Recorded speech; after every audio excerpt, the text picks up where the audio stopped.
Minoxidil may slow, stop, or even partially reverse hair loss from androgenic alopecia. Androgenic alopecia is the form of hair loss that is due to too many androgens, right? Too much testosterone and DHT, dihydrotestosterone. Right? And so what happens is the anagen phase, or the growth phase of the hair follicle, is shortened in androgenic alopecia. And this is the more common form of balding that we see in people, where you get that balding spot on the top of your head, the hairline recedes here, things like that. Not to be confused with alopecia areata, which is more those random spots, those patches, which vitamin D would be the best for. But the question we had here at Wend Wellness was, what can I take to help my hair grow back? Right? And I think that was a great question a lot of people are interested in. The short answer is, why did I say minoxidil right away when that's a synthetic drug?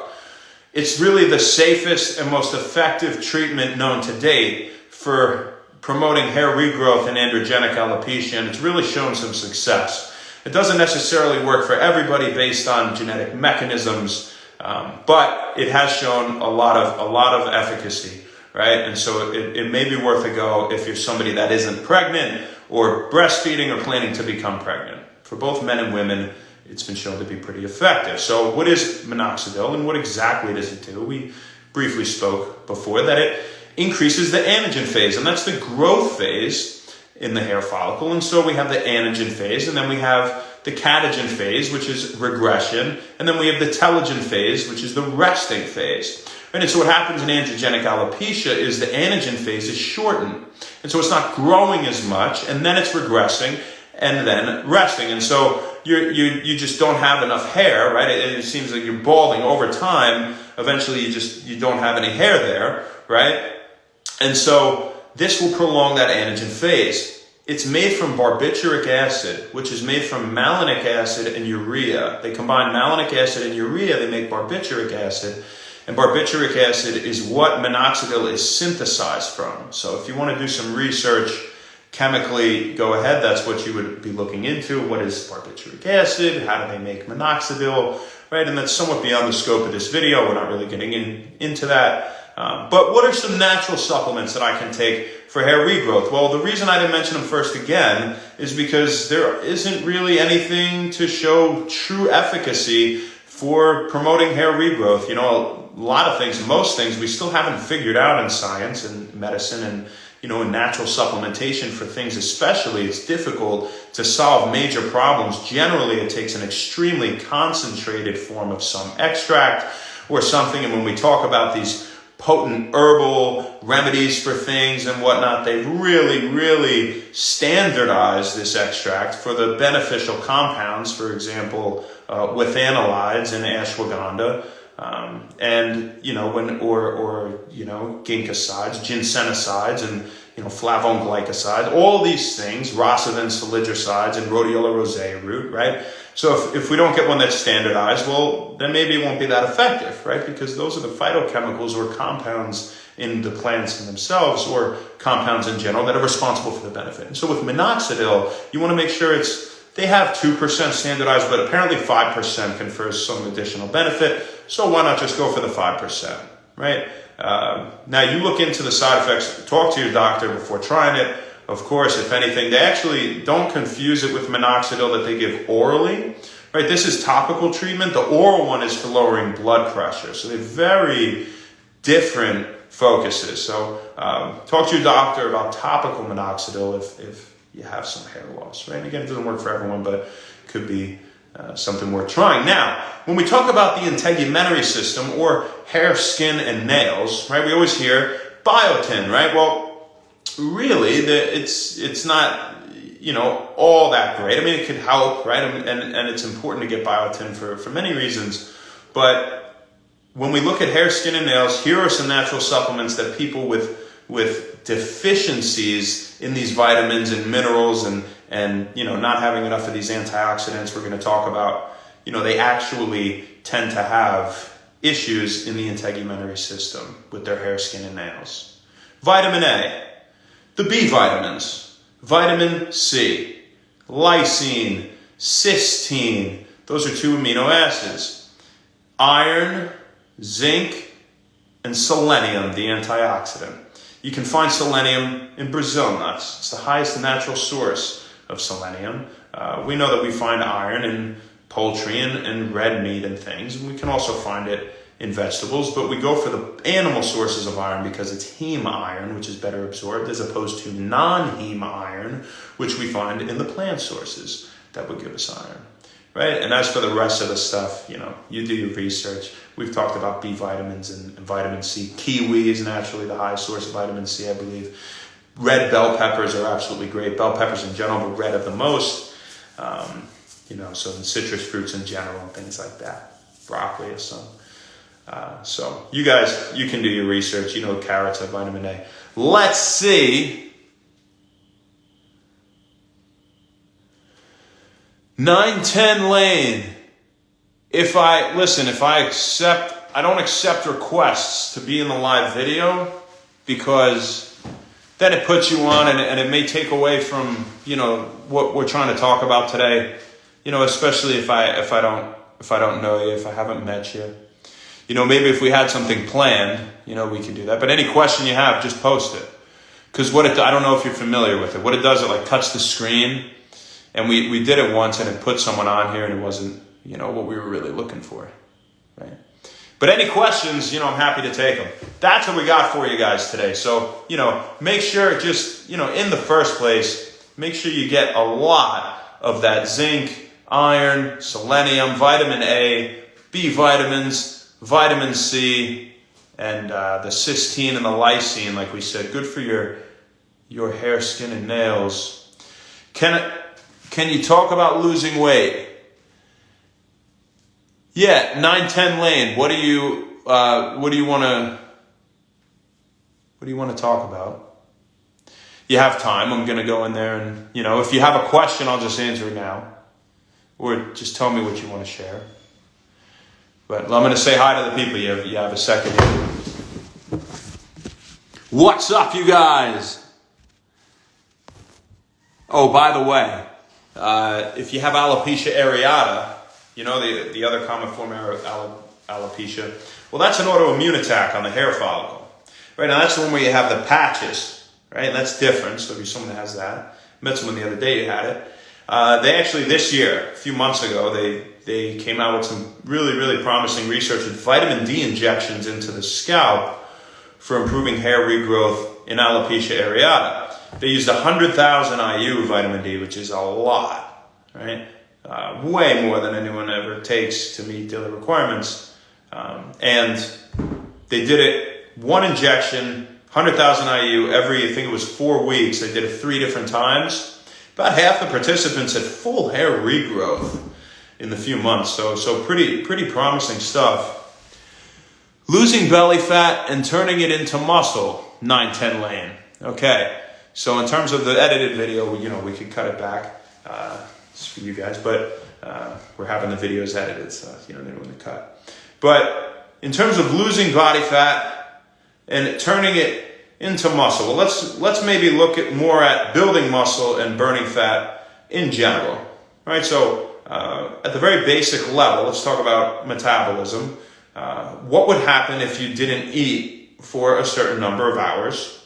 Well, your body's going to delve into energy stores. It needs energy. And so it'll dive into your fat stores. So how long does it typically take for this to happen? And do I have to not eat to burn fat?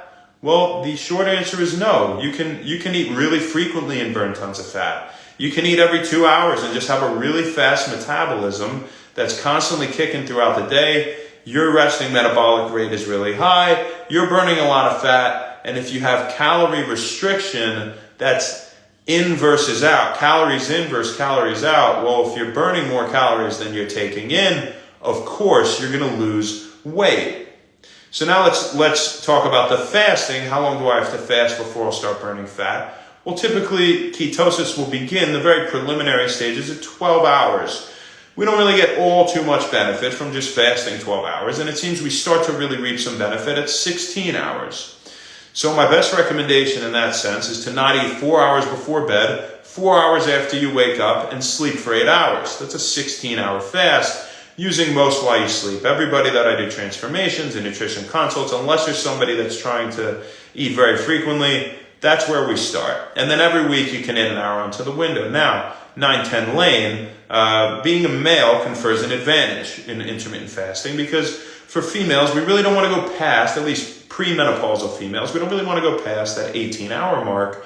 We can start to run into infertility issues. We can run into hormonal issues. If you're postmenopausal, it doesn't matter as much. But men, we don't have that problem. We can go 20 hours, 22, 24. And when you get into these deeper fasts, you get into this sweet spot where you start to burn a lot of fat. And there's other benefits with fasting. Insulin sensitivity is improved, producing more growth hormone, testosterone, autophagy. That's where autophagy, if you break the words down in root, it means self-eating. Our brain is going to eat away the dead dysfunctional neurons, brain cells, replace them with new ones. Another great thing about intermittent fasting, we get to a slight degree with calorie restriction, but not quite as much as with fasting, especially if we get to those deeper hours, past 20 hours or so. So where's the sweet spot in fasting for burning fat? 18 to 24 hours. When you hit 18, it starts to really accelerate. And so it's worth getting yourself to that point. And I start with 16 hours. Why not start with 18 right away? Well, I don't want to throw somebody into that. I mean, it's hard enough to not eat even for a few hours if you're somebody used to eating all day and snacking and whatnot. So then where does this muscle building come in when we talk about diet? And we could have this conversation for hours and hours and hours. Honestly, 9-10 lane, if you're interested in doing a transformation, I would be happy to have private calls with you. And we can figure out a good plan for you. But in short here, so how do I keep muscle while burning all this fat? Well, that's the big difference between calorie restriction and intermittent fasting, right? You get a lot of the same benefit with both. And really for weight loss, there's no difference. If you're eating less than you're burning, you're going to lose weight. But if you want to keep a lot of muscle, maintain lean muscle mass, intermittent fasting is a much better option because you're manipulating the endocrinology or the release of hormones. And so when you fast for a certain number of hours, now your growth hormone increases, your testosterone increases. And, to give you a positive anecdote, I've been intermittent fasting for a few years and I feel phenomenal and I've had fantastic results. I got a lot more cut. I was thinking sharper, the benefits in the brain. And I was burning fat at an accelerated rate. I really couldn't believe how quickly the fat was melting, especially when I started doing the prolonged fasts. You're going to make sure you get 1 gram of protein per day. What does testosterone mean?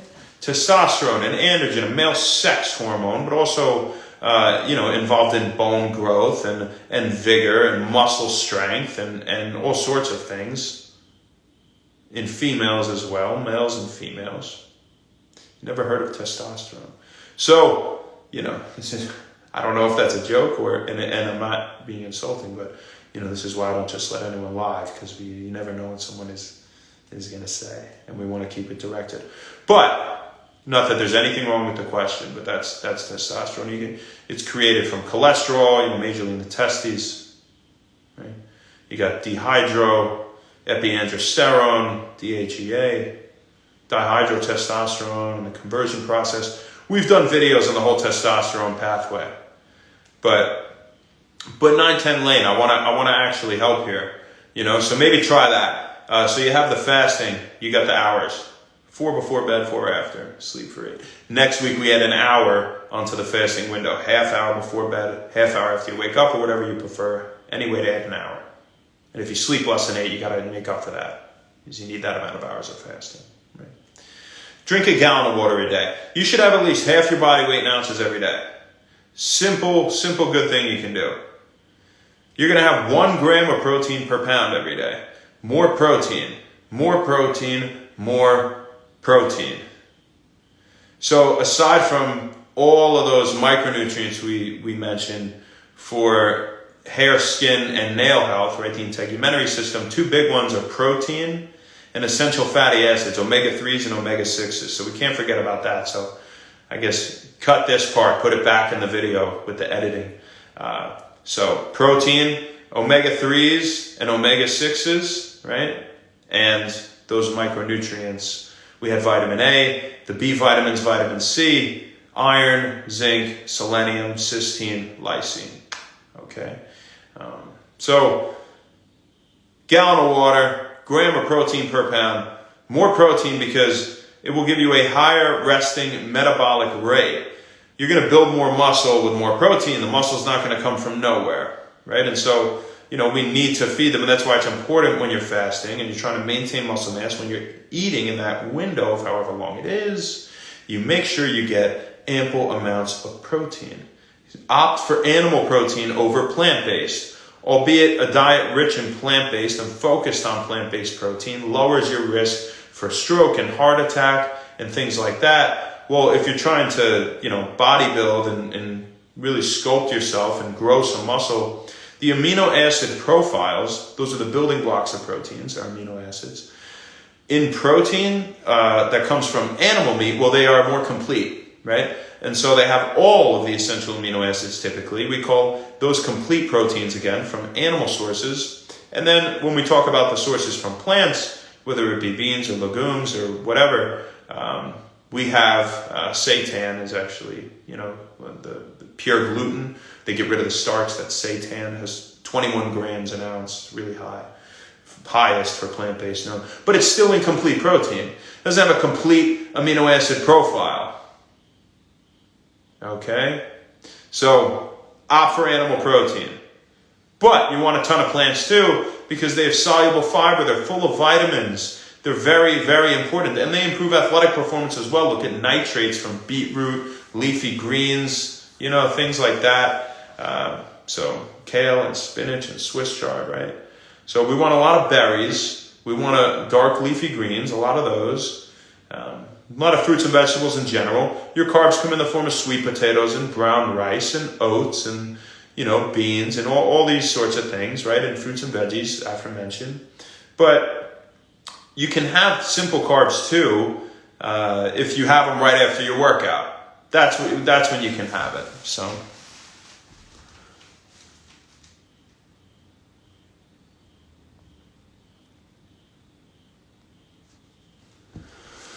Oh no, I'm supportive of plant-based. Yeah, here's our thing. Plants confer so many benefits. You would be crazy not to have vegetables. You would be crazy not to have your leafy greens, your cruciferous veggies, things high in soluble fiber and complex carbohydrates in your fruits. But I think it's also really not maybe the wisest thing to have no animal products because they're full of vitamins and great protein, So, so definitely just have both, right? I don't, if it's not for ethical purposes and to each their own, I try not to look at it like that. I try to look at it for what it is, just what these foods offer and we were meant to eat, omnivores, right? So, why not have both, right? But if it's not for ethical purposes, I don't think it makes much sense to be vegan or vegetarian. To each their own, though. And there are a lot of positive anecdotes with vegans and vegetarians. They say they feel great, but you're also at a risk for nutritional deficiency, so you have to be very careful, right? Like the example of iron before. Oh, well, I get iron from these plant sources I looked up. Yeah, but it's non-heme iron. You got to remember it's not the same. You're not absorbing it as well as the iron you get. It's not equal from animal meat, right? The protein's not equal as you get in animal, right? From meat stuff. Yeah, well, that's Jess, totally cool. I mean, you can maybe have some eggs, some animal products if you're just vegetarian. At least that could be good. Can herd wraps be with protein? What? Do you get more cut during what? Fasting? Yeah. So work out at the end of the fast too. Towards that latter end of the fast, that's when you're going to burn the most calories while you're working out. So this raises the issue, if I'm going to do that and I want to maintain muscle mass, holy shit, Shane, I haven't eaten for 16 hours and now I'm going to try and lift weights? That's crazy. I totally understand the concern. And here's how you get around it. You have branched chain amino acids right before you work out. Will it break your fast technically? Yes. Black coffee, black tea, water. That's really all we're going to have on the fast. Lemon juice is fine. Nothing with sugar, nothing with calories. I think black coffee might have 5 calories, but it's okay.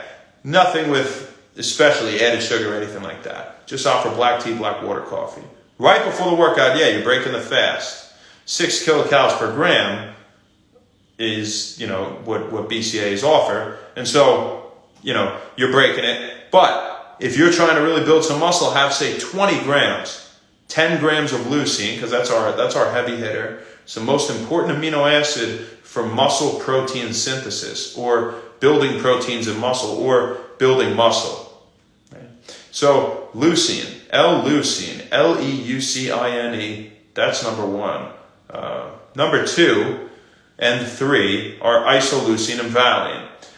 Any BCAA supplement you find typically is a 2 to 1 to 1 ratio of those 3 branched chain amino acids, right? But it'll typically have maybe 5 grams, 6 grams, and it comes with sucralose in it and all this other shit to make it taste good. I'll tell you right now, BCAAs, they're one of the worst tasting supplements out there. I take them raw every day, and I just don't care about the taste. I care about the benefit. I'm like, just what does it do for me? I could care less. I'll chug it. But to each their own. You go about it how you want. But, I'll take 10 grams of leucine and then 5 of isoleucine and 5 of valine. I'll even do that a few times throughout the day, especially if I didn't get enough protein that day. Now, if you ate a big meal right before the workout, then you wouldn't need that really, right? Because the reason we're having the BCAAs is what's important. And it's all about caveats, and it's all about unique circumstances when we talk about these things we supplement with and we're going to take, and if they're effective or not, when we talk the science and the nutrition and everything, right? Because, thanks, Jess. Thank you. Because, you talk about BCAAs, and if you've had a ton of protein, at least a meal large amounts of protein within 3 hours to 6 hours before your workout, well, they say typically that's enough amino acid stores to not break down muscle during the workout, right?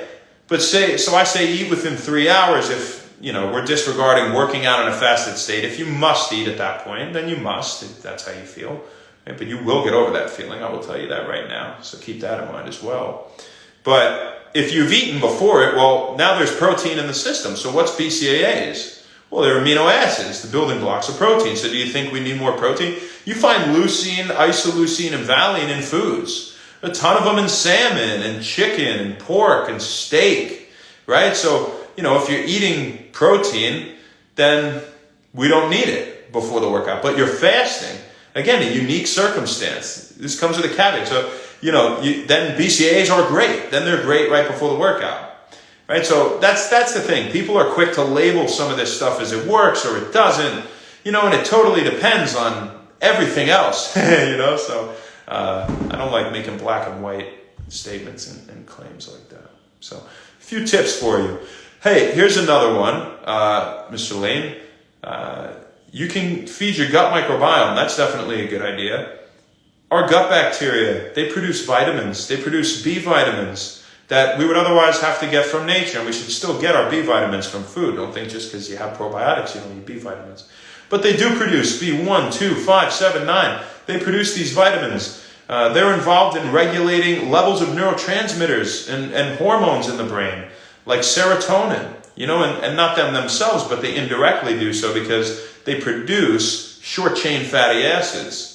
And these SCFAs, such as acetate or butyrate, also known as acetic acid or butyric acid, well, they affect levels of serotonin in the brain, especially butyric acid has been shown to affect levels of your happy hormone / neurotransmitter serotonin. So they affect mood through your gut bacteria.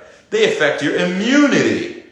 They boost your immunity. And in a time where everybody's getting sick and there's no talk of vitamin D, vitamin C, zinc, and garlic, which are the top 4 natural supplements or food for boosting immunity. Vitamin D, vitamin C, zinc, and garlic, if you were curious. Well, probiotics are great as well. They boost the immune system, and they're also involved in regulating your metabolism and muscle protein synthesis. So, even if you're in this for aesthetics, right? So what types of foods have the probiotics? All right, we're looking at fermented foods typically, if you don't take some greens powder or something like that. But if you're going to have something like that, it's additional supplementation. I still recommend having some fermented foods. And I think, one of the best ones is definitely kefir. Kefir is fermented milk, sour milk. So what differentiates it from traditional sour milk is that they add kefir grains to the milk before they ferment it. And so fermenting the yeast as well, it's much more nutritious. Okay, and it has up to 100 times the amount of probiotics as standard sour milk, 3 times the amount of probiotics as yogurt. Right, so kefir, the king of all dairy products, is absolutely fantastic thing. If you like yogurt, it's a little sour, and if you like milk, it's a nice mix. Get the one with no added sugar. Okay, some other forms are kimchi, natto, miso, tempeh, sauerkraut. A lot of those are fermented tempeh, fermented soybeans, and natto and miso, and then you have, fermented cabbage, the kimchi, the sauerkraut, right? So fermented foods are fantastic. So those foods, they give you the bacteria themselves, right? So now we have the bacteria themselves. So how do we feed these bacteria? Can we just put them in our bodies and they'll be self-sustaining for a long time? Well, they will if you feed them properly. And that's with soluble fiber, majorly. And we find that, again, in our leafy greens, our vegetables, our fruits, right? And so we're going to eat a lot of those complex carbohydrates, and we're going to feed our gut. Back in the day, we used to have about 120 grams of fiber in a day, right? Our ancestors, and now the daily recommendations are like 28 grams. It's not nearly enough fiber. We need a lot more than that, because evolutionarily we haven't passed the point in metabolism and how our immune system is regulated where we've, adapted to need that little. We need a lot more than we think we do. And that the recommendation is that happens sometimes with faulty recommendations, right? So get a lot of soluble fiber. Get a lot of sleep. 8 hours. You're going to optimize hormone production. You're going to think better. You're going to feel better. You're going to burn more fat the next day, more active lipolytic enzymes, more growth hormone, more testosterone. Sleep, sleep, sleep. Especially in children. We talked about that yesterday, right? For proper development. Watch that video. It's a great video if you have a kid. At least great information, I think, useful if you have a kid and you wake them up early on the weekends or any other time, right? And they don't absolutely have to do something. You're going to have you're going to get 8 hours of sleep. You're going to have your probiotics and your soluble fiber. You're going to drink a gallon of water a day. You're going to have 1 gram of protein per pound of body weight. You're going to make your major energy source healthy fats we find in fatty fish like salmon, mackerel, tuna, herring, that we find in, love kimchi. Yeah, I love kimchi too. Korean food is great. I love Korean barbecue. Yeah. But you're gonna do all those things. You're gonna exercise every day, right? So I keep reiterating these things because there's simple things you can do to improve your health, your overall life, and that's what it's all about here at When Wellness. It's just giving you information you can use tonight and tomorrow and every day and sustain it easily, right? I don't think not eating 4 hours before bed or 4 hours after you wake up is all that hard, which was the next thing on that list, right? So you're going to have your major energy source be healthy fats, like we were saying, those fatty fish, those nuts, those seeds, avocado, extra virgin olive oil, etc., right? So we're going to make our carbs all in the form of complex carbohydrates, high in soluble fiber, like we said. Our sweet potatoes, our oats, right? All of those vegetables, all those fruits, those leafy greens, cruciferous veggies, all that good stuff. Turnips, carrots, everything like that. Beets are great, right? And for improving blood flow, they have nitrates. And they have trimethylglycine too, enhances exercise performance, right? So if you've seen beetroot in a pre-workout, that's why, the TMG, right? But, and the nitrates. But we're going to do all that, and on top of it, you're going to get some form of exercise every day. Even if you're out there, for 30 minutes, try to make it at least 30 minutes unless it's something extremely rigorous for like 10 minutes. Right now, it's up to you. You can work out for 5 minutes, 10 minutes, or you can work out for 2 hours. If you want to take, 20-minute breaks, then yeah, make it 2 hours. But you can get an extremely effective workout in a short time, and you should do something every day, whether it's planks, try planking for 5 minutes a day, 10 minutes, see how long you can hold it. Over time, try to do all 10 minutes at once. More at once is more effective. That's one of the great things we have to look forward to the more we work out, is the fact that over time, we're going to work out for less time because the workouts become more difficult and we get more out of them in shorter time, right? So look forward to that. Natty, what's up, baby doll? So that was a whole lot of stuff. That must have been like a 40-minute video. I don't even know. But I hope that was helpful, Lane, if you're still even on there. But I thought everybody would like to hear a lot of that stuff. I hope it was useful. And, look back at the beginning of the video if you want to see about hair loss, hair regrowth. So, T-Dub, what's happening? Say hi to all the people here. Natty girl, play poker soon. Jose Torrentia, what's happening? Excess Cator, Jessen, Montgomery Wick.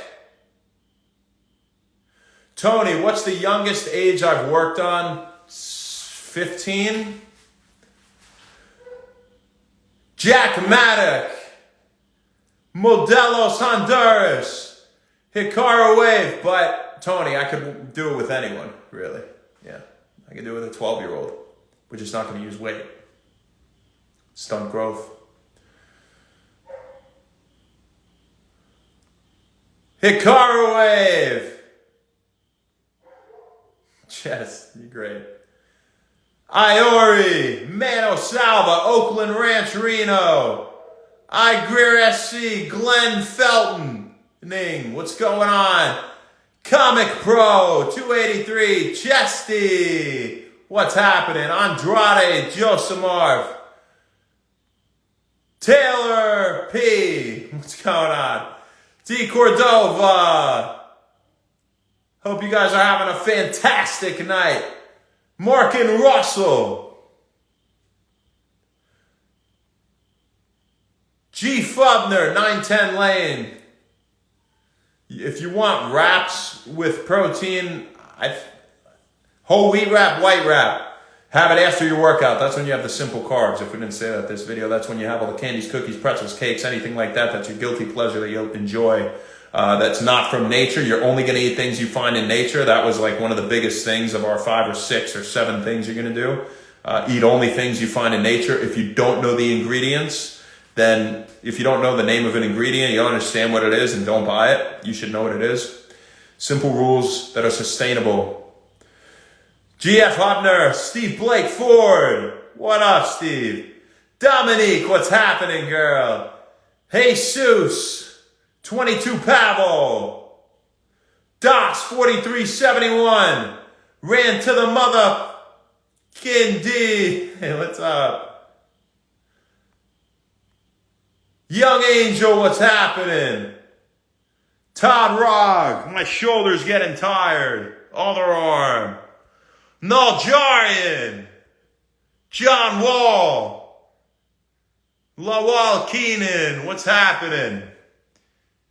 Andre Abodaris, what's up?